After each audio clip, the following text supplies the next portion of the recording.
the question that keeps me up at night and sends me down massive rabbit holes of research. If James Murphy was a professional athlete, which professional athlete would James Murphy be? I love that this question keeps you up at night, and like I decided on it in like 30 seconds before we started recording.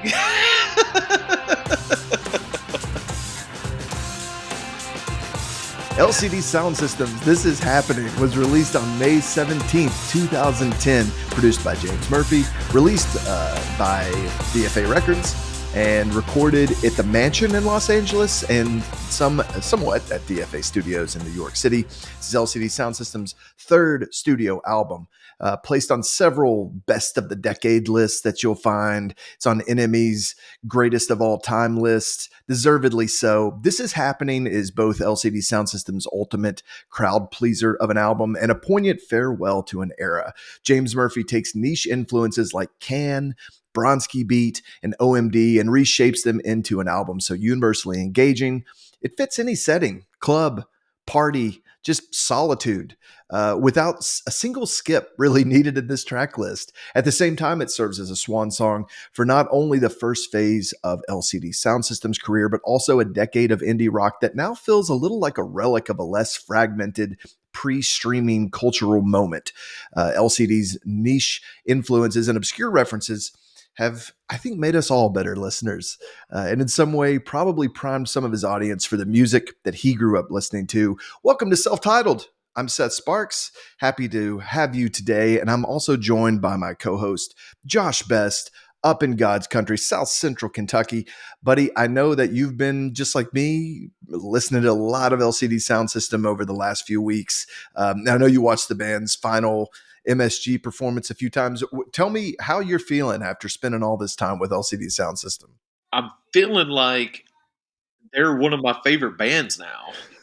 So, yeah, I'm loving spending time with them. And it's one of those bands that just kind of fell off my radar. And so I'm so glad we decided to discuss This Is Happening, because now I've gotten right back into LCD Soundsystem. And I'm not even joking. I think they went from, oh, yeah, I remember them, to, oh my gosh, I can't stop listening to them. If there's any artist that bats close to 1,000, I think it's LCD Soundsystem. Like their whole discography is pretty ironclad, in my opinion. For me, the first time I heard LCD Soundsystem, I think it was Daft Punk Is Playing at My House, which was funny. It was kind of charming.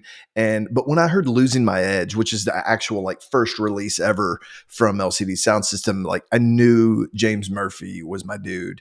There's just a great summary. That song, Losing My Edge, is just a great summary of like the LCD Soundsystem ethos in so many ways. And if anybody ever wanted to go deeper into like the history of just cool music, just start working your way through all the artists he lists in that song. It's like a college syllabus of like, this is cool music. From the very first time I heard this band, I paid very close attention. And just look at James Murphy, like so relatable. You see a guy like me, and it's just like, I see James Murphy and I'm like, that's my guy. You know, I'm such a fan of what they do and their vibe and everything. So when this album came out, I was there. Tell me about you. What do you first remember about your introduction to LCD Soundsystem? Well, I think you came to my house and had like a handful of burnt CDs and was like, dude, you've got to listen to this.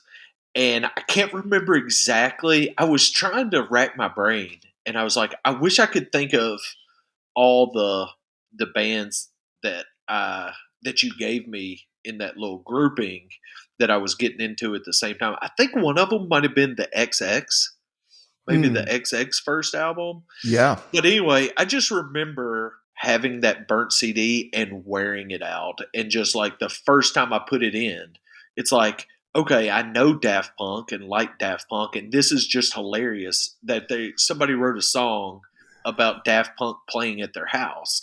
And then I just remember the beat and the way that they put their ideas across, just being like, this is so unique and so different from anything that I've heard before. And also being like, this is right up my alley, because I feel like in, 2005 or whenever it was, I was really getting into things that were a little more dancey, and so this filled that craving. And yeah, I just remember listening to this album over and over again. It's funny too, because there was this period in the 90s, I feel like, when we were growing up and getting introduced to music, where dance music was kind of a non-starter.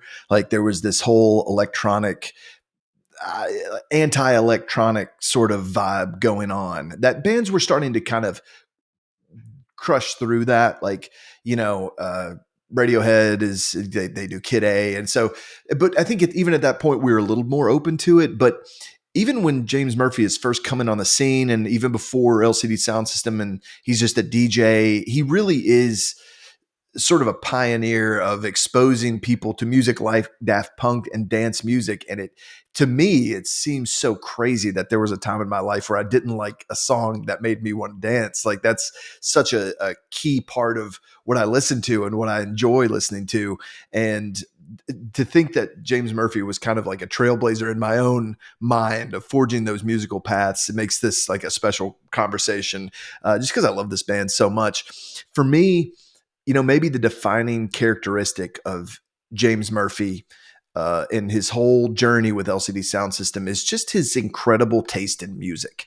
He was exposed to very interesting music very early in life. Like he talks about how he's like 9 years old and singing an Iggy Pop song, or he's exposed to Lou Reed and David Bowie at a very young age. And we've talked a little bit about this, but music really does rewire your brain. Being exposed to eclectic or even somewhat challenging music, learning to appreciate that and enjoy it kind of helps you develop a more sophisticated musical palette. So much of the music that Murphy was listening to as a child, I didn't even discover until I was in college or even after. And I think his exposure to those young artists at such a young age is a really big part of the story, really key to him shaping a brain that had such great musical taste and sensibility. And he's constantly accumulating that knowledge as he gets older. There are a few things that I think make this band special. That's one. That's the starter. It's just his incredible taste in music. Next is the fact that he didn't really start doing this until he was older. Usually we kind of romanticize youth and the young, scrappy kids. Like the Beatles did most of their stuff in their 20s. And, we really like that youth part of it. With LCD Soundsystem, he's well into his 30s by the time he's doing this stuff. And I think that with that maturity, it comes an asset for this band. Basically that maturity, that ability to filter out things and to be more discerning about what you're doing, that sort of editorial instinct to filter out less compelling material is one of the reasons why I think that each song on their album is really good. Each of their albums is really quality. You can imagine someone in their early 20s, mid 20s that are making music, and maybe some of the weaker material makes it in there. James Murphy's had years of cultivating that filter, and I think that's a key part of it. Yet another key part is his background as a DJ. He learned to curate music from his extensive exposure to all this cool music throughout his life, and he was able to test what resonated on a dance floor, right? So he's orchestrating this music for crowds in New York. He's DJing, before he even starts the band. And then he's combining these somewhat obscure, I say obscure, not completely obscure, but for most folks, like bands like Can or Bronski Beat, they're not like spending a ton of time with Heaven 17, you know what I mean? So he's taking that, he's filtering it through that DJ lens, and then he can incorporate those influences, Can, The Fall, Bowie. He can extract their unconventional, experimental elements, and he can fit that within the context of dance music, which I think he made that conscious decision early on, is like, this is what I do. I make music that people can dance to. It's fun. It's energetic. It's catchy. It's well written. And I don't know how much of incorporating those influences a conscious decision or just natural. You've been listening to this stuff for years, so it comes out. But by filtering everything through that dance music lens, he creates LCD Soundsystem, this infinitely listenable, uplifting, energizing music. I don't know if there's an equal to this band in that regard. I believe it's the combination of everything that gives really LCD Soundsystem, and this is happening, a really sort of special place in music history, especially in this time. I know that you spent a lot of time preparing for this, and again, that Madison Square Garden thing, LCD Soundsystem's kind of two bands, really. It's like there's the recording band, which is mostly James Murphy with occasional guest entrances from some of his friends, and then the band that plays live. But I think you watched that live set. I know I did at least a couple times, and then fragments of it even more than that. They put on a show. Did you get that vibe watching? We haven't really had a chance to talk about it much. The Madison Square Garden show. What did you think about that? Well, it blew my mind. I mean, so just like this album blew my mind, they start the Madison Square Garden show with the first track on This Is Happening. It comes across live just like it does on the album, just like every track does, and maybe even better. I think music listeners get disappointed when they get an album that they like and they spend a lot of time with an album and they love it, and then they go see it live and it just doesn't come across. Or sometimes you get a pleasant surprise and you're like, okay, I'm going to go see this band. I don't really know much about them, and their live show's amazing. And then you get the album, it's like, oh, well, that's not nearly as good as their live show. And so I think LCD Sound System is one of those few bands that the two parts are equally as good. The live aspect just as good as the recording. Here's some things I took away from the Madison Square Garden show is, number one, you're playing Madison Square Garden. Somehow in that video, it still seems kind of intimate and not like a giant arena. I like that. I love their light show. How they don't have like these crazy light effects to get across some kind of idea. The lighting seems rather simple, but also not just an afterthought. I love when they put the giant disco ball above the stage, and that's it's putting light all through the arena. Something just as simple as a disco ball can just be amazing. Thank goodness this stuff is just so readily available to watch, because here's a concert that happened 15 years ago or 14, 15 years ago that wasn't even on my radar of a concert, and now I can watch it and enjoy it from my couch and all the comforts of my home. And just an amazing show. I was watching it last night, and I'm literally in my living room dancing. I can't sit still. I can't just sit there and watch it. I'm up on my feet. I'm dancing right along with them, and feel like, even though I'm in my living room, I felt like I'm right there on the dance floor of Madison Square Garden. It's such a good show. And it's funny too, when you think about it as being their finale show, which we'll get into that whole aspect of this album, and what that meant and what it was going to be versus what it eventually became.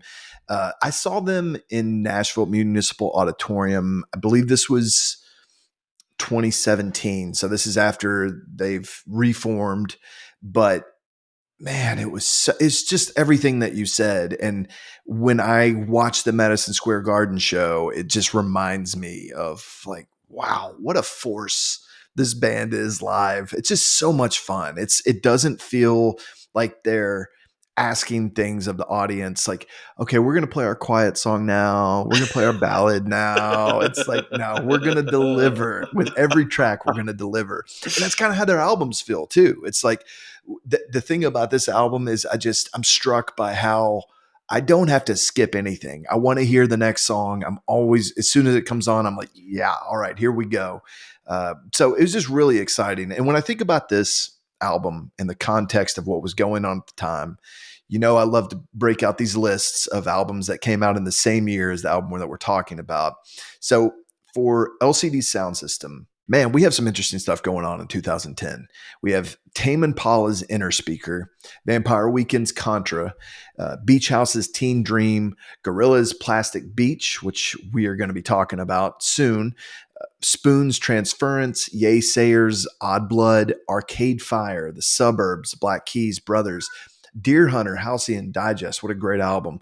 Fortet, There Is Love in You, The National, High Violet, Lower Dens, Twin Hand Movement, Ty Segall, Melted, Sharon Van Etten, Epic, and Kanye West, My Beautiful Dark Twisted Fantasy. Man, 2010, we were fully cooking on the indie music scene. I have front row tickets for this. I'm listening to Sirius XMU. I'm checking out Pitchfork. Just give me the good stuff. I don't think I realized at the time that this was like the golden age and maybe even the end of an era, this very unique period in indie rock. Guitar bands, dance punk, there was a real burgeoning of that ecosystem in the 2000s, the aughts. I don't know. Do you call them the aughts too? Does that make sense to you? My wife hates it when I do that, but the aughts, I feel good calling the 2000s the aughts. First time I've ever heard of that. It's going to catch on. You're going to hear it from now on. I think that period, the aughts, the 2000s, they're defined more by the mediums in which we consumed and discovered music than the music itself. Like consumers hadn't totally bought into streaming. I know I hadn't totally bought into streaming at that point, but it exists and it's getting ever more popular. You also have this sort of eclectic era of discovery because it's not all streaming. You still have CDs and MP3s and vinyl starting to emerge. Piracy platforms like LimeWire are coexisted with these sort of fledgling streaming services. By the 2010s, streaming is just the way that we're all getting music. In the 2000s, it was just one of the ways that we were getting music. The 2000s is also the era, I think, where indie started to be branded with the word hipster associated with it. And as opposed to the 80s and 90s and what you might consider indie rock there, indie was a term used to describe more of a musical aesthetic by the time that we're getting into the 2000s and 2010. It's no longer really talking about the way that music is recorded or distributed, because at first that's kind of what indie was implying. Was this is an indie label, an independent label. And somewhere along the line, around this time that we're talking about, indie started to be more about the type of music that we're talking about. And it's such a broad term that I don't think it's all that meaningful, but it's definitely when I remember that being a thing. Even though indie music is starting to appear in commercials for like Apple or McDonald's, and the OC is like relentlessly promoting indie music to the masses. Another major development changing music in this world was the emergence of recording technology. By the 2000s, technology's starting to enable musicians to really record quality music without walking into a major studio. The 2010s and this current decade, they have incredible music, incredible guitar bands, and some of my favorites, many of which you and I have discussed, but the way that we connect with them feels different now. That whole communal discovery, that cultural identity tied into indie music in the aughts has given way to a more fractured, algorithm driven approach, an experience. For those of us who were paying attention at the time, 2010 wasn't just like the culmination of a moment, but it felt like kind of the last breath of that unique era in music. But the 2000s, they brought in all those changes, and I think LCD Soundsystem was at the center of so much of that without being eclipsed by the indie aesthetic. I think it's aged better than a lot of the music at that time that came out. But I mean, you heard some of those bands that I mentioned: Tame Impala, Vampire Weekend, Gorillaz, Spoon, Arcade Fire. Is all of that ringing a bell? We weren't really in the same space like we were for so many years. You had moved at that point, and I can't even remember whether you were in Maine or San Diego, but you were kind of on your own and probably had your own way of finding music and experiencing these bands. Yeah. So, yeah, you're right. 2010 would have been the transition year. Middle of 2010, I moved from San Diego to Maine. Thank goodness I've been blessed with people in my life that know I'm a music fan, and they're like, "Oh, let me bring you what I like and see if you like it too." So I met a great friend in Southern California who took over your job of bringing me burnt CDs, and he brought me that Brothers album, Arcade Fire, yeah, Tame Impala maybe, yeah, Tame the Tame Impala. Impala album. So Yeah, inner those speaker. three I had along with Plastic Beach and just wore those out. So I'm very familiar with those. Vampire Weekend's one of those bands that I kind of they were on my radar, but I never had an album or it was just a song here and a song there. But yeah, I love what you said about that because the 2000s transitioning to the 2010s, it does seem like just a massive transformation. Some of this was on my radar for whatever reason. This is happening, just kind of slipped through the cracks, and I missed that one. But yeah, what a great time for music. This Is Happening was going to be the last LCD Soundsystem album. It's a rare move for a band, especially when they're really ascendant and just kind of at the peak of their powers, to decide that they're going to just call it a day.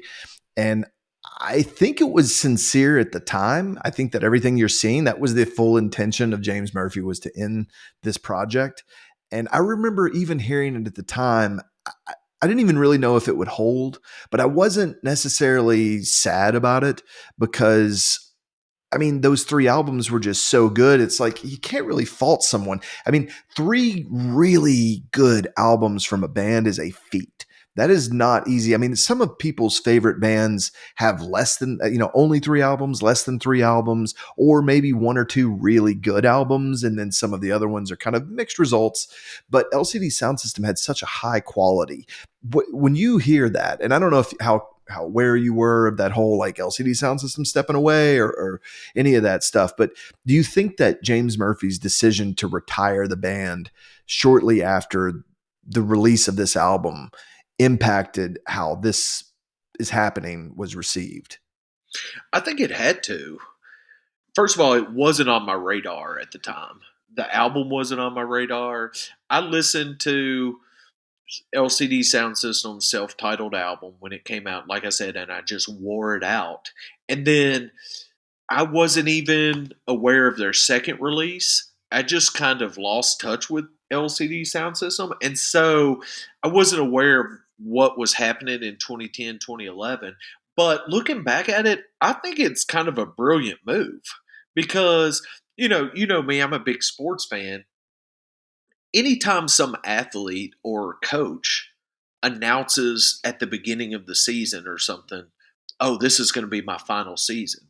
Well, that whole season, they're just paraded around and it's like, oh, every time they go to a stadium that they play in a lot, they're giving gifts and celebrated. So I think that was a brilliant move because maybe you could even put out a product that's not as strong and it'll still be celebrated because it's like, oh no, it's their last one. It had to change the way that it was received, whether, people loved LCD Sound System or it was just aware of it. It was going to be perceived differently just knowing that it was the final one. Never bummed me out for the slightest that they came back. I was like, great, come back. Of course, you're probably too young to retire in this whole thing. There's still more to go. And we'll get into that, but we've consumed a lot of content going into this episode to prepare for our discussion today.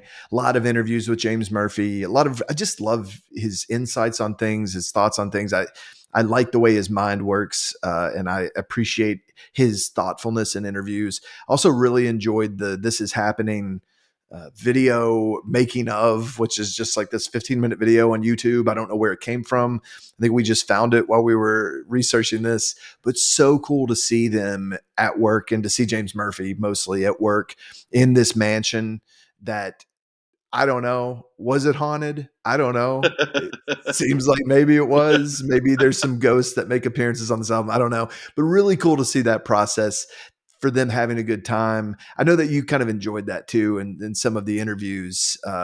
Anything stand out to you as far as just the vibe? Does that just seem like a fun place? Does that just seem like a Oh, place that you'd like to go and hang out? definitely. Yeah. I think I'm so glad you asked me to join you on this podcast because I was never one to spend a lot of time researching the artist or getting to know them, I would just always listen to music. It was like, okay, if I have time, I'm just listening to music and I'm not spending a lot of time researching that stuff. But gosh, everything that I've read or watched about LCD Soundsystem, I've really enjoyed, and I'm like you. He just seems like extremely knowledgeable, extremely talented recording, and thinks he knows exactly what he wants to put down on the track. And so I really enjoyed that video on YouTube, the making of This Is Happening. I think he said something like, where we normally record in Massachusetts wasn't available, so we wanted to find somewhere else. Why not go to LA and get some sunshine, And then that house just looked super fun with a pool and a badminton net. It's like, hey, we're gonna grind and try to put out this album, but I mean, you can't work from the time you wake up till the time you go to bed, or you're gonna go crazy, and you won't even put out good stuff. You've got to take breaks and kind of get away from it and do something fun and entertaining. So yeah, I mean, that place looked like an absolute blast. I was like, man, I wish I would have been like the cook that they needed, or somehow just like slipped in there and got in the door somehow, and got to hang out with them. Looks like a great party to just join and be part of for however long they recorded this album. We're going to jump into the track by track breakdown here. Dance Yourself Clean. I mean, this is one of the greatest opening tracks of any album of all time. I'm convinced of that. I will say I have a hard time imagining any point in my life where I won't believe that's true. It's a genius move to start this really quiet and really low, because even when it's going to kick in, and I know every time I know the kick in is going to come at like 3.5 minutes, and I still turn it up. I'm still like, oh, it's not quite loud enough. And then it just makes that kick in so impactful. Just it's funny too, because this is a really simple song, basically going from like an E major to a C sharp minor. It's just that relative minor. And if you were just playing that like on an acoustic, it's like, well, this is kind of a not that all that interesting chord progression. But like with so many LCD Soundsystem songs, I think it's less about chord changes or even harmonic complexity, more about this groove. Right. And that way, LCD Soundsystem's comparisons to Talking Heads, I think, makes a lot of sense. If you listen to an album like Remain in Light, it's similar to what happens in This Is Happening. It's just this groove that just kind of holds down the fort, and it unfolds over the course of the song. Dance Yourself Clean has that secret weapon, though, of cranking up the volume after 3.5 minutes in that intro. The synth heavy breakdowns on this, it's just so much fun. The rhythm's so unpredictable. I've heard it a million times. It still surprises me when I hear it. I don't know if they had like an arpeggiator on random mode, or if that's just James Murphy just going crazy on the synthesizer that he's using. But it's just one of the million reasons that you can listen to this 9-minute song and never really get tired of it, even though it's basically just has those two gears, the quiet mode and the loud mode. Lyrically, there's definitely a different vibe before and after that drop that comes in. The lyrics are so abstract that it's very open to interpretation, which is very fun. I wish you'd try a little harder. In the tedious march of the few, every day is a different warning. There's a part of me hoping it's true. My favorite line is probably "Go and dance yourself clean." Go and dance yourself clean. You're blowing Marxism to pieces. Never quite figured out what that means. I'm sure there's something to dive into there. I don't know what he's talking about. In the liner notes, Murphy lists all the synthesizers that he uses on this album track by track, which I think is so cool that he does that.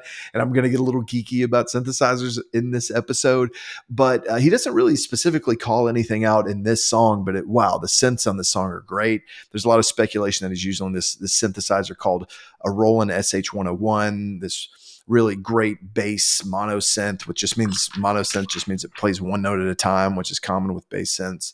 No one seems to know for sure what he used, but I know that there's also this great video where James Murphy talks to New Musical Express. He talks to NME about this album, and he just talks about the tracks on a one-by-one basis, which is like, man, I wish every artist that we did an episode on. I wish they were so kind to have given us a gift like that where they just talk about it. And so we're like, great, now we have a little bit of traction and some research just straight from the source.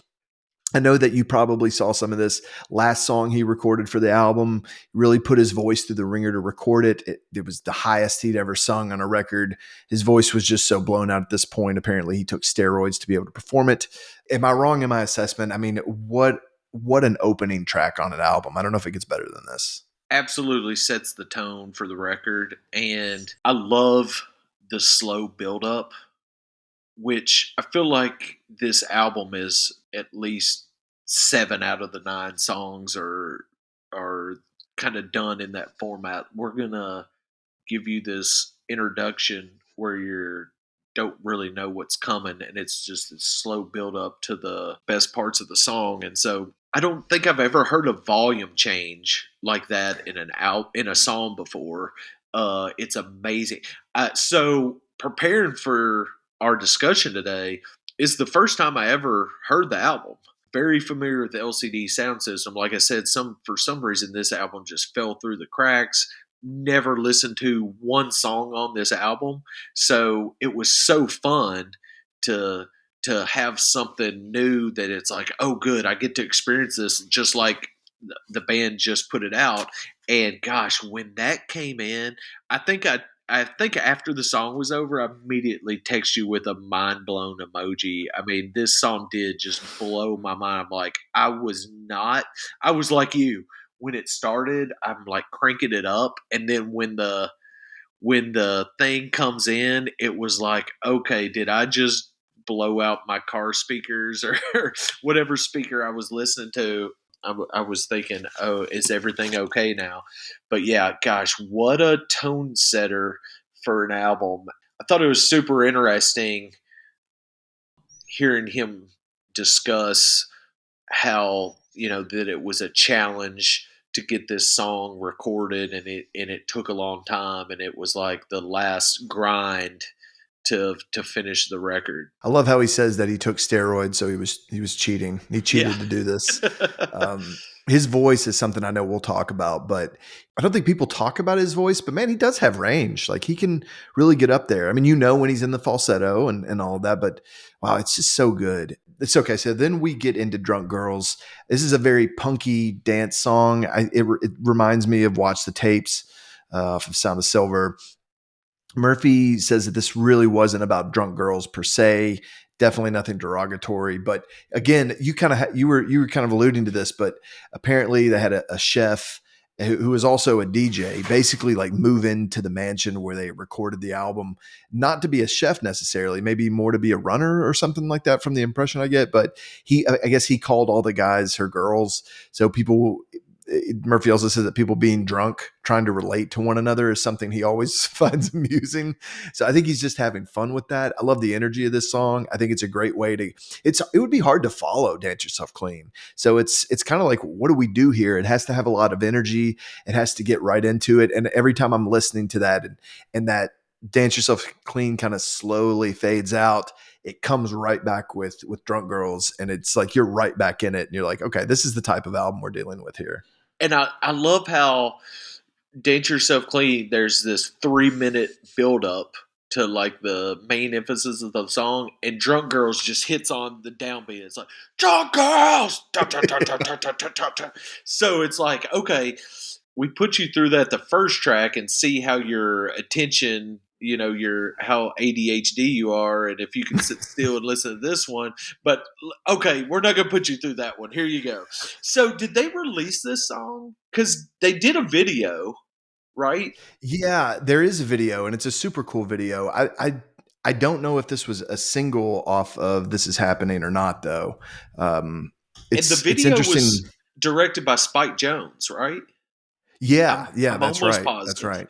And Yeah, so and this was apparently, so we had Pow Pow was released first. Drunk Girls was their second single off of this album. So yeah, definitely this was released a couple weeks before the official album came out. So people would probably been exposed to this song before they had even heard the main album.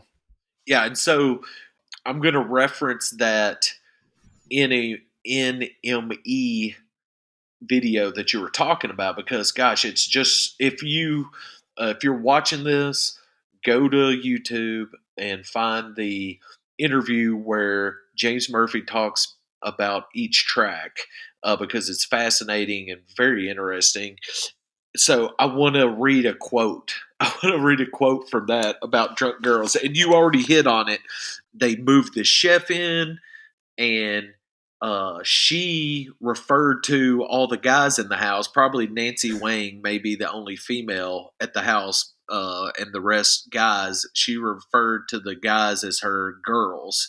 And so James Murphy said, if anything, it's about us, because we're maybe got drunk one night and having fun at a big party, and she referred to us as her girls. But here's a quote from that NME interview with James Murphy. It says, if anything, it's a song about funny genders and people being wasted and people who are drunk trying to relate to one another, which I always find deeply hilarious and predictable, even in myself. I like drunk people.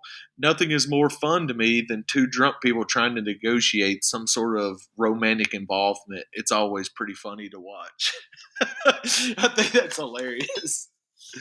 That's great. And yeah, oh man, the energy on this song, it's so good. And yeah, the video is fun too. Definitely check out the video for this one. He uses an EMS synthy A on this song. I'll do a deeper dive in synths in a little bit. I'm trying to contain myself on the synthesizer talk for folks who don't really care to hear about any of that.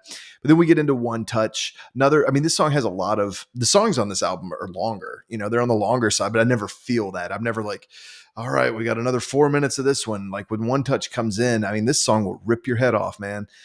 Bowie-esque techno is how I tend to think of it.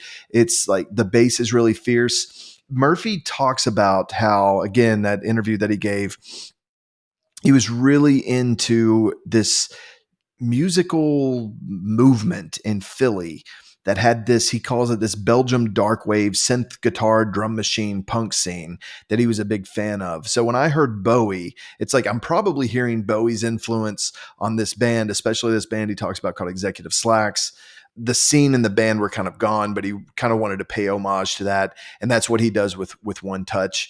He didn't know if he could pull it off, but he went for that, says, atonal synth punk sound. The synths on this album or on this song, the Yamaha CS60, which I'll talk about in a minute, a Casio MT68, a Roland TR606, classic drum machine, the EML 101, and then the Casio CT410V. But dude, I love this song. One Touch is just it again, it's carrying the mantle of that energetic vibe that you're getting, and it feels like we're not slowing down or stopping. Yeah, this song kind of took me back to their first album.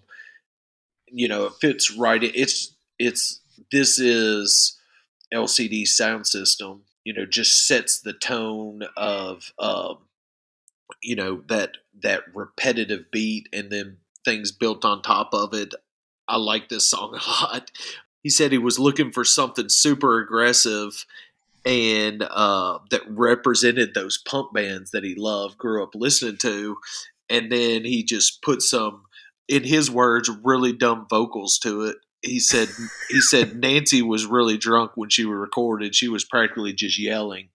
And so that, it's just one of those fun songs. I feel like LCD Soundsystem's MO is the driving beat that keeps you dancing. And then sometimes we're not even going to sing. We're just going to almost like chant or use spoken word, or I wouldn't call it rapping, but we might not even be singing. Maybe we're just yelling lyrics. And so this One Touch falls right in line with that. I really like this song. And that brings us to the fourth track on the album, All I Want. The guitar on this song reminds me so much of a Brian Eno sound that he had a lot on Here Comes the Warm Jets, which is just such a thick, sustained, glorious sound that I'm crazy about. And I think it's so cool that he does that on this album. I thought for sure he was using like an Ebo or something like you've seen when we've been playing around. But I think it's just like a really distorted, sustainy sort of guitar as you see him in that video playing a telly, where he has it on the treble pickup and he's getting that sound. All I want is your pity. All I want is your bitter tears. Plays an EMS-BCS3 Putney, one of Murphy's favorite sounds on the album. Again, pulling from his interview, first song he worked on for the record, tried a lot of versions of this. He started leaning into the guitar and the piano, and he says that he created a much more open space for this recording where a lot of his typical sound and his approach is a bit more contained, maybe a bit more claustrophobic. He said this song nearly killed him for a couple of weeks, just struggling to figure it out, put it away, came back, re-sang it to give it more bark, he says, and he blew out his voice, which is why it was so shredded for Dance Yourself Clean, last song he recorded. This is one of those songs where it's funny, he kind of has this tendency to talk about certain songs, and they often end up being some of the band's best songs, where he seems to be pretty insecure about them. Like he's like, is this good? And I feel like he kind of had that going on with this one too. But like, this is such a classic song. Like this, unlike some songs on this album, this is a songy song. This is a great melody. It has a great, chord progression to it. Everything that's going on with it, it's like, this is just a really well-written song that is really infectious and singable and all of those things. I'm a big fan of All I Want and the stretch that we're about to jump into on This Is Happening.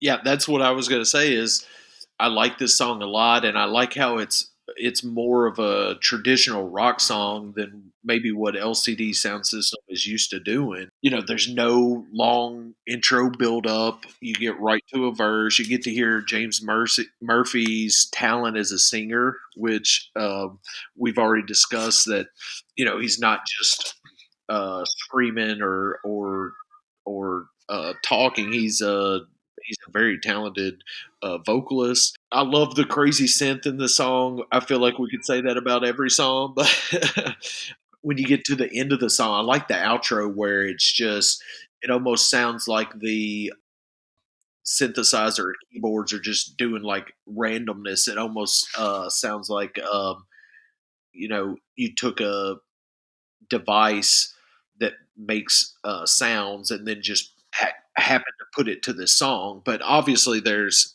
rhyme and reason to what he did. I like what he said in that interview we've been referencing where he said, I started experimenting with space.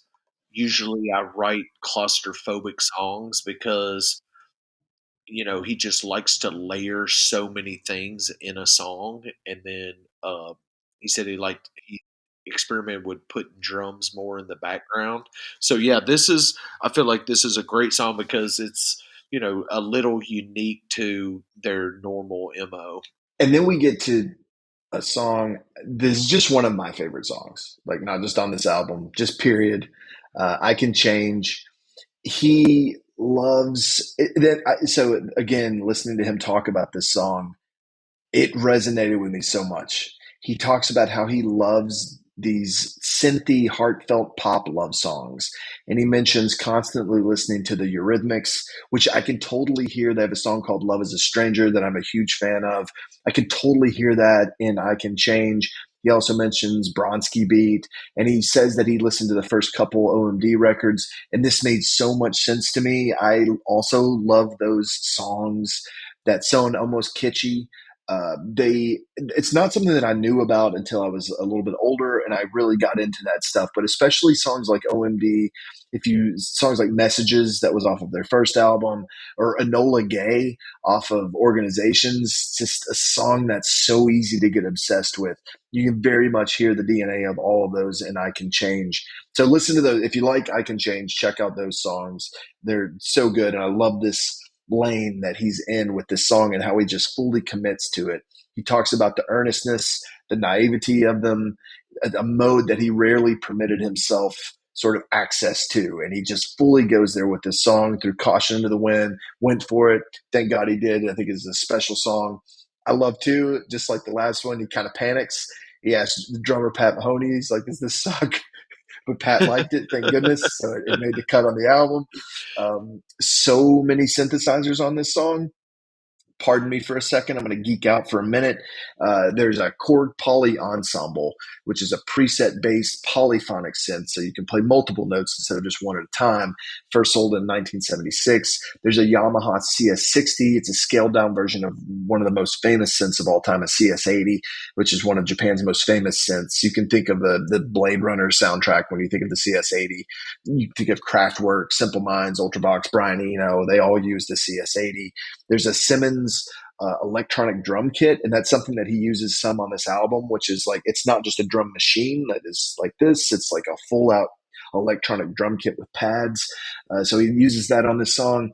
A Roland System 100, very cool mono synth, meaning it just plays one note at a time. You've heard that if you've listened to Tangerine Dream, Depeche Mode, Human League, Tears for Fears. They all use the Roland System 100. Then, of course, you have a Roland TR 808. And you might have heard the term 808s. I think Kanye has an album like named after it, but it's one of the most important drum machines in the 20th century. It was considered a flop initially upon its release because people were thinking, oh, this is supposed to sound like drums.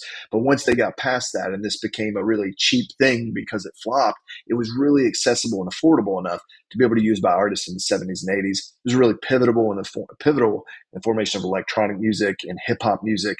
And then again, that Roland SH101, super cool bass synth, really influential. You've heard it on Devo Records, Depeche Mode, Aphex Twin, Prodigy. But yeah, it just had to do a little bit of a tangent there. I don't want to get away too much from just the amazingness of I Can Change.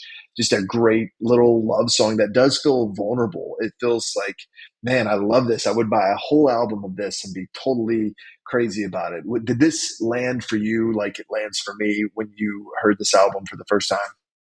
Yes. Yeah. You know, this song, there, even upon first listen, there's a familiarity with it where it's like, oh, okay, I think maybe I've heard this before. And so I think it's because he builds on all those things that he loves and appreciates. And immediately I felt like, this could go on a movie soundtrack about the 80s, or, it just puts you in that landscape without being like, this is only cool if it was in the 80s.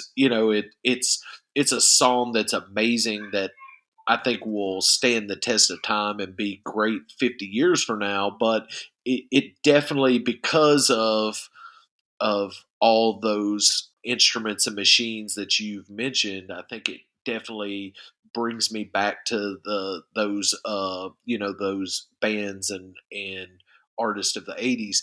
Yeah, so I love this song, and I thought I feel like a common theme when interviewed about recording This Is Happening is James Murphy kept saying, well, we're in this mansion in LA and this is our last record. And I thought, hey, you might as well go for it. There's no rules. Let's just go for it. So I felt like that was a common theme with a lot of his songs, or his mindset of recording these songs. And it was definitely, and so the theme of I Can Change was, he says, I love these sappy love songs, and I wanted to write more of them, but I was afraid how they'd be received. And so when he did this one, he's like, screw it, I don't care how it's received, I just want to do something I like. And so I think he achieved something great with I Can Change. Then we get into You Wanted a Hit.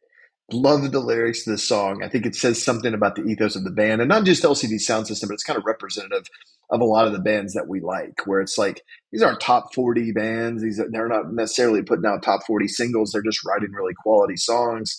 You wanted a hit, but maybe we don't do hits. I try and try. It ends up feeling kind of wrong. It's a great summary of what you get when you get LCD Soundsystem, just somebody doing great work, but yeah, maybe this isn't going to be a radio friendly cut. Certainly true of this song too. Another 9-minute track. Apparently Murphy was surfing with someone who was in a much more successful band than LCD Soundsystem. And the guy kind of lightheartedly asked, like, you going to write any hits for this one? And he kind of like was taken aback a little bit, and it caught off guard. And he's like, we kind of do the best we can to write the best songs possible. He kind of came to the conclusion that I guess we don't really write hits. Some more great synthesizers on this, an EMS Synthi, a couple EMS synths, an EMS Synthi A, which is great at producing these quirky sounds that you hear on the record. Can also be very musical. Brian Eno used it. Then there's also a VC S3 Putney. That's another EMS synth. There's a Korg Poly Ensemble. And then a synth called, I don't know if I'm pronouncing it right, but it's Synare. Synare. It's another electronic drum kit that you play that has pads on it. So really you can hear this whole album, the synthesizers on this album, it's such an important part of it. And I love that he's well versed in this stuff and that he wants to mine them and use them for all their worth. And then to write essentially like a manifesto on why they don't have like a top 40 hit.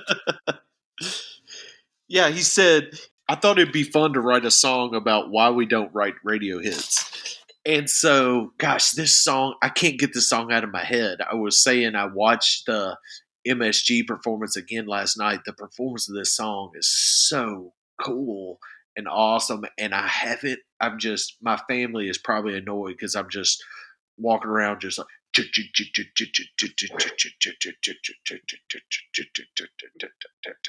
you wanted to hear, and so oh gosh, I love this song. It's so cool, and it's like kind of what we've been saying is, you get their we've mentioned a couple songs where they've deviated from their MO, but I feel like this is LCD Soundsystem. It's like, okay, here's a song about what we're about, and so I love it. I need James Murphy to tell us who he's surfing with because that's so fascinating. I would have never imagined number one James Murphy surfing, but then I just love the idea that I love the idea that there's two like wildly successful musicians out there and they're discussing, him recording his new album. And I think that's hilarious. And James Murphy said, the guy I'm talking to just naturally writes songs that everybody likes and has a really great frame of reference for melody. And then he's like, so you think you might write a hit on this one? It's like, well, I'm trying. I'm doing the best I can. I'm not trying not to write hits. Yeah. It's so good. And then, of course, we get into, I love Pow Pow. Song came together in Murphy's head while he was in Australia with Pat. Came to him in his head, I guess, 5 years before that. And when he came back to it, he got back into the studio. He laid it down. The bass on this is just so thick. It's such a sick bass line. It's a great, dark, dancey song. But I'm a sucker for those like minor key, dark, but dancey songs. I get that little line where it's like, there's advantages to each. I get that little like chant in my head all the time. Advantages, advantages. I love this stanza where he goes, on this occasion, there are a couple of things that we know that we learned from Fact Magazine. One, the king wears a king hat and lives in a king house. Two, your time will come, but tonight is our night, so you should give us all your drugs. Three, we have a black president and you do not, so shut up. Because you don't know shit about where I'm from that you didn't get from your TV. It's so good, man. When the lyrics at all this time, when that comes in and it kind of announces that part of the song, all those voices, and you talk about the MSG performance and their live performance, man, when they have like everyone singing and when it comes in on the recording of Pow Pow, it's just so huge and it raises that groove of the song to this like celestial sort of height. It's just so satisfying. And again, another long song that doesn't feel like it's long. I'm just so along for the ride on Pow Pow. Huge fan of this song too. Yeah, these long songs, you know what it does? It's, LCD Soundsystem's very much a percussion-based band. It's almost like trance. These long songs that start out with this beat and that beat never differentiates. It's always a constant in the song. What it does is it puts you in a trance where you don't notice 9 minutes have gone by while you're in. It's almost like every song has its own space and time and landscape to where you're just trapped in the song. And so 9 minutes go by and you don't notice because you're just in this other world. And so, yeah, and so Pow Pow's right in the, right in the mode of that. And I thought it was interesting. It was like, yeah, I had this song in my head and I've had it in my head for a while, and I go to record it sometimes and then just don't. And so he said there we were on a hiatus, I guess, to do that DJ gig in Australia or whatever. And then when he was like, I need to get back into this is happening mode, I'll do it by writing this song that I've been meaning to write for 5 years. And so, yeah, it's super cool. I like all the spoken word that you mentioned. And here's another example of backing up my idea that I don't really need lyrics to say anything. It's more about the rhythm and the pow, pow, pow, pow, pow, pow, Yeah. pow, pow, pow, the timing. And yeah, that I meant to mention it about the MSG performance earlier about, gosh, it's so fun when you've got so many people on stage. And the way LCD Soundsystem does it is not distracting at all. They use lighting well to like darken areas of the stage when they're not used and highlighting other people. But gosh, anytime they put in all the voices or even like the little choir behind them and all of a sudden the lights come up and there's 20 voices standing there singing it, that is so cool. We get into, okay, somebody's calling me. Somebody's calling me.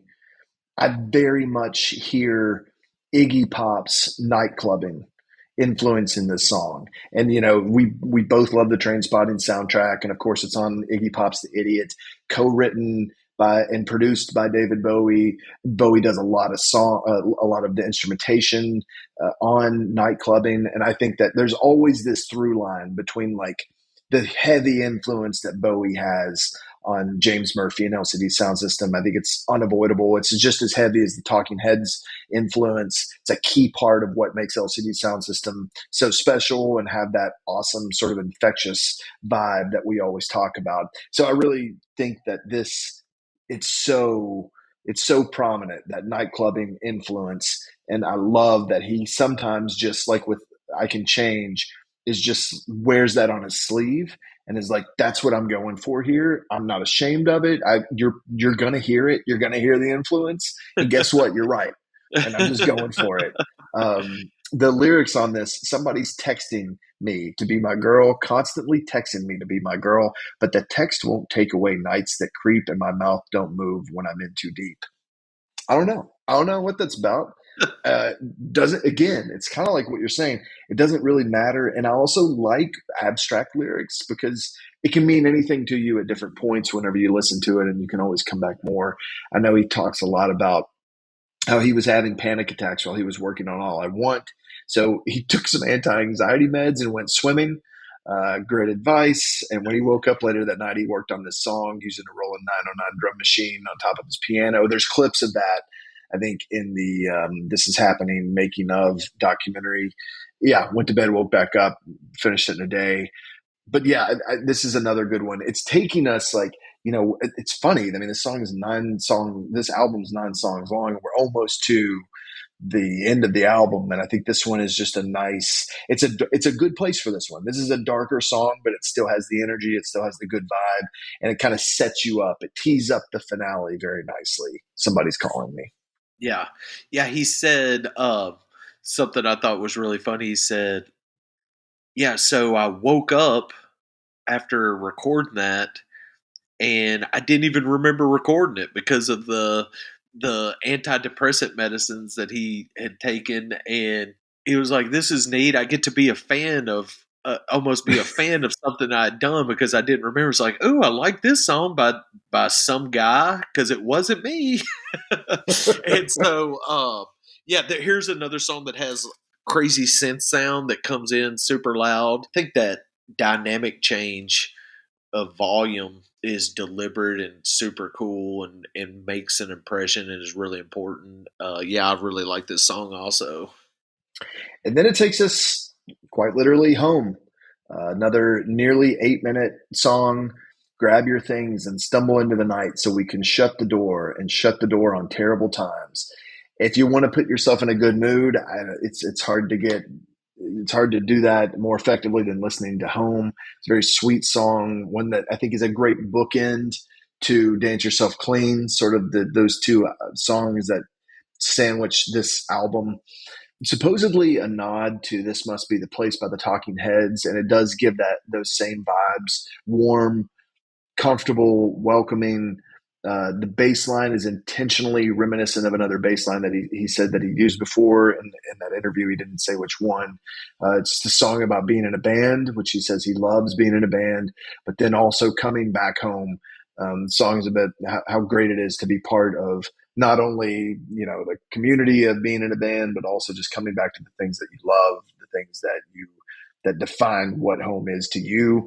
I think the super cool video for this too with the robot. I don't know if you watched that. The robot going out and just getting wasted in New York City. Super cool. But yeah, a great closer to this album. And it is also, I want to say that I got 2 texts from you when you first listened to this with the mind blown emoji. And the first was, and it's great because they're the two, it's the opener and the closer. It's the opener and the closer. So we get Dance Yourself Clean. And I think I got another one from you for Home with the mind blown emoji. And do I remember that correctly? Yes, you do, because when Home goes into the theme for Dance Yourself Clean, it blew my mind. I'm like, oh my gosh, this is brilliant. It's like, you just tie a piece of art together, by finishing how you started, and the start is so strong.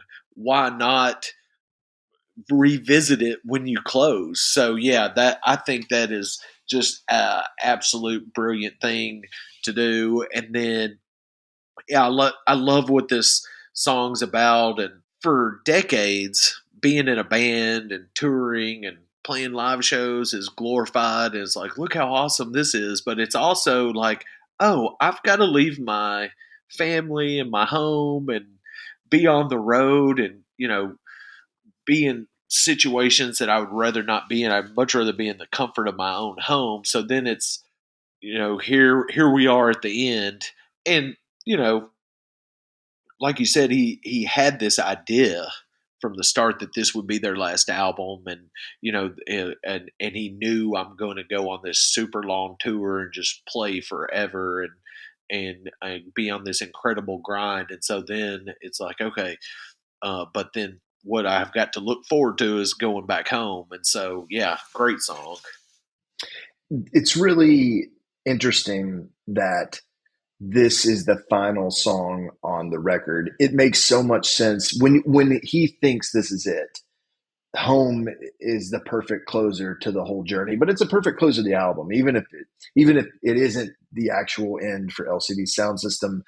This album, and really LCD Soundsystem as a whole, I think really creates, or at least has a big part in contributing to what we get from any sort of dance punk, that indie music flavors. The album was very well received by fans, by critics. People loved it. I think that even if it doesn't, sometimes I think Sound of Silver gets more love, and it's such a good album. Sound of Silver is so good. But for me, this is happening. I don't have to compare it to the other albums. This is just a standalone, amazing album. And I have no issue at all with, I don't know why anyone would, with LCD Soundsystem being like, you know what, we're coming back and we're going to do more. And they had American Dream that came out in 2017. They've got one coming out this year. So, we have a lot to look forward to. I still think that there's more to give from this band, but man, this album on its own is great. But before we get too deep into all of that, we're going to get into rapid fire questions. Are you ready for this? I'm super ready. All right. Who are LCD Soundsystem's contemporaries? Hot Chip. Then there's another band that I'm not too familiar with, but I started listening to them a few days ago. Don't even know how to say their name. It looks like 3 exclamation points. Yes. Is that how do people refer to that band? Do they call them 3 exclamation points? No. It's like chick chick chick. I think is like the way that people tend Could to you do refer to that one more them. time? Chick chick chick. Uh, it's so funny. It's like if you ever want to come up with a band that's more difficult to like look up or do research on, just try to name your band three exclamation points. I can't remember what I'm saying that right. I could be making that up, but there's a sound that people use to describe it. I haven't thought about that band in forever, but you're right. That's a good contemporary. I also had Hot Chip on my list. And then I do have a couple more guitar bands that I just think have a similar sort of kinship with them, which is Arcade Fire. James Murphy produces Reflector after this is happening, a really good Arcade Fire album, and you can really hear his influence, that dancey sort of vibe on Reflector. Also, that's where David Bowie collaborates with Arcade Fire and thus James Murphy. And then I also think that the Gorillas are a pretty good one to throw in there. Of course, after this is happening, he collaborates with Gorillas and Andre 3000 with a song that they did that it's a good song. It's a strange song, but it's good. There's a Gorillas video for it on YouTube that you can watch. So those are the ones that came to mind for me. It's tough. I mean, they're kind of in their own world. I think that you can hear their influence. And again, like some of the bands that we've named, and Hot Chip obviously is makes sense. And we're going to talk about Hot Chip soon, but Al Doyle's connection to both LCD Soundsystem and Hot Chip is just a super cool thing too. Those are the bands that come to mind, even though I do think they kind of stand alone in what they do. What's your favorite lyric on the album? Tell me a line, make it easy for me. Open your arms, dance with me until I feel all right. And then skipping on down to the chorus, I can change if it will help you fall in love. It's so good. It's so good. I also pulled from I Can Change for my favorite lyric. Love is an open book to a verse of your bad poetry. And this is coming from me. I love that line. So it's so James Murphy to The be. first time I ever heard I can change, I'm like, I can change if it'll help you fall in love. I'm like, that is just absolutely brilliant because obviously nobody ever changes. But it sounds like, it sounds like this last ditch effort, like, no, no, no, no, I can change if you'll just love me. I'll Yeah. change. Oh, it's so great. Such a vulnerable lyric. So much of that stuff is in that song, I think really does play with exactly what he wanted to accomplish. He did it with that song. Is this album LCD Sound System's peak? No. I would say no because I just feel like they're maybe if they said maybe if LCD Sound System never did anything again, but I like their follow up to this one that didn't come out for 7 years, and then they've got something else coming out. I think they just keep a steady up climb. Yeah, it's hard to give them a peak because they just started off so strong, and it's like I think quality control with LCD Sound System is super high. I know there's some diehard people that are like the first three, and American Dream's not as, but I don't feel that way. I think American Dream's a great album. Even if you think like Sound of Silver is like, even if you prefer that album, I don't think that it's like I don't think you can make an argument that like Sound of Silver is great and this is happening as a real come down from that album. Like it's an amazing album. They're all amazing albums for me. That's one of the selling points of this band for me. It's the feature. Which song on the album would you use to introduce someone to LCD Sound System to? Think I Can Change might be my favorite song on this album, but I don't know if that's a good representation of LCD Sound System. It's funny, you and I sometimes choose different ones because you're like, oh, let me just hook them with this one and then hopefully they'll become a fan. Or do I give them, like, I feel like the best representation of LCD Sound System? But I'm going to go ahead and say, I've already tried to recruit some new fans and I use Dance Yourself Clean. So I'm like, okay, look, this song's 9 minutes. You got to sit still for a little bit, to fully appreciate it. But I think it's gonna be worth it. So I'm going with Dance Yourself Clean. Me too. Me too. Absolutely. And I didn't mean to skip that. I almost skipped. I'm glad you said that. But I also went with Dance Yourself Clean. Meanwhile, what's your favorite song on the album? I'm going I Can Change. Same, same. So good. And yet, and Dance Yourself Clean's like a totally viable candidate for my favorite song on the album. I just love I Can Change that much. Dance Yourself Clean is just so like, what just happened to my head? It's like, it just rocks you. And Right. it's too good. I Can Change is like, oh, that was really good. But Dance Yourself Clean is like a totally different vibe that you get from it. So I'm glad that you've been spreading the word with that song. Yeah. And my kids like Dance Yourself Clean. So, you know, from a 6-year and a 4-year old, you know, they know what's up. Hey, exactly. It's appealing for everyone in the family. Okay, I'm curious to see what you had for some of this. Okay, if this album was a movie, what album would This Is Happening, or what movie would This Is Happening be? This is the end. Ooh, okay, I like that. Fun, like a So fun, almost like a party movie. exactly, that's what I went for, and then just so happened the title just like is perfect for the album too. So I went for party movie. What can you throw on where it's like everybody's like, yeah, this is gonna be fun. So that's mine. That's a really good one. I went with a movie called Francis Ha that is by Noah Baumbach. Has a very dry sense of humor, stars Greta Gerwig. It's very New York Greta Gerwig. I kind of mumbled that out. That's an easy name to mumble. Very New York focused movie. It's calling upon influences, still being super unique.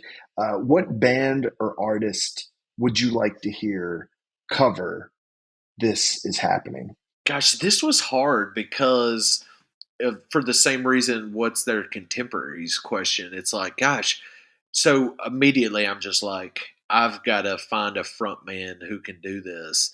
I've got a few answers, but I feel like my favorite one is Spoon.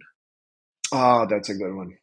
That I would feel be like cool to hear Spoon do I this. feel like Spoon's a very percussion based band also, and I feel like Britt Daniels just these songs would be like right up his alley. I feel like Britt Daniel and James Murphy, without knowing Britt Daniel that much, from what I gather, I feel like there might be kindred spirits. Could totally see that. I went with New Order. I kind of went retro with it, like went back in time. We're going to go back in time to like 1983 New Order. Get your drum machines out. Let's go. Let's see what you can do with This Is Happening. Okay, the last but not least, the question that keeps me up at night and sends me down massive rabbit holes of research. If James Murphy was a professional athlete, which professional athlete would James Murphy be? He's Tom Brady. What? He's the Okay, I GOAT. love it. I thought about that one. I thought about that one. And he's still doing it into like his 40s. So I mean, Tom Brady, bless his heart, he finally hung it up. What, a season or two ago, but. That's why I can. I love that. Before you get to yours, I'm going to keep the suspense rolling. But I love that this question keeps you up at night, and like I decided on it in like 30 seconds before we started recording. I have a whole process for coming up with this that's become so convoluted that it's not sustainable. Like I can't keep doing this forever. But I get so obsessed with like I go through different versions, and Tom Brady was definitely high up on my list too. I think that's a really good one. Okay, so for me, James Murphy is Steve Nash. Okay, Oh, love that. this is Steve Nash, the Phoenix Suns era. Okay, here's why. I have 5 reasons why James Murphy is Steve Nash. Both are late bloomers who hit their creative athletic peak in their 30s. Murphy started LCD Soundsystem at 32. Nash had his MVP season at 31.